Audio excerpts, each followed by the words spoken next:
पालती हैं तो कुछ दिन बाद जो होता है बछड़ा होता है उसका, एक जो गाय रहती है उसका एक बछड़ा होता है तो उसका नाम लालमणि रहता है। ये क्वेश्चन में हालांकि हमको देखने के लिए मिलेगा कि जो गौरा रहती है उसके बछड़े का नाम क्या रहता है, तो उसके बछड़े का नाम रहता है लालमणि। ठीक है, तो धीरे धीरे जो होता है जो महादेवी वर्मा जो है उनके घर में दूध का पूरा भंडार हो जाता है। दूधों नहा वो जितने भी पशु पक्षियों को और पालतू में रहती हैं वो सबको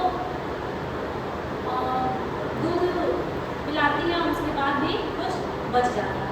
ठीक है, तो आसपास वाले को जैसा कि देखा नहीं जाता है, एक ग्वाला रहता है उसको देखा नहीं जाता है कि पहले तो हमसे दूध लेती थी और अब नहीं लेती है, तो सुई में लपेट करके गौरा को खिला देता है, दूध को सुई में लपेट करके खिला देता है, जिसकी वजह से गौरा खाना पीना छोड़ देती है और धीरे धीरे उसका मृत्यु हो जाता है। ठीक है, तो अब हम लोग देखेंगे कि सरकार तत्काल यानी कि तुरंत, समाधान मतलब कि हल, पोस्ट यानी मोटा ताजा, उपयोगितावादी यानी कि जिससे उपयोगी होना सिद्ध।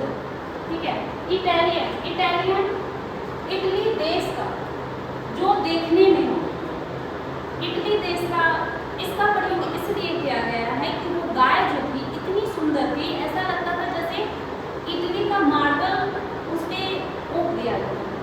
प्रिय दर्शक जो देखने में प्रिय लगे, स्थिर यानी टिका हुआ, आहट यानी कि धीमी आवाज। उसके बाद देखिए हम क्वेश्चन पे आते हैं कि निम्नलिखित प्रश्नों के उत्तर बताएं। इस पाठ साहित्य की किस विधा में रचित है?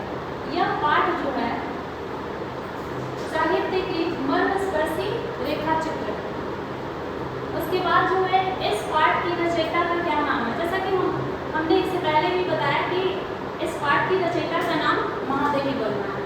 ठीक है, गौरा के बछड़े का नाम क्या था? गौरा के बछड़े का नाम लालमणि था। गौरा की मृत्यु क्यों हुई? जैसे कि हमने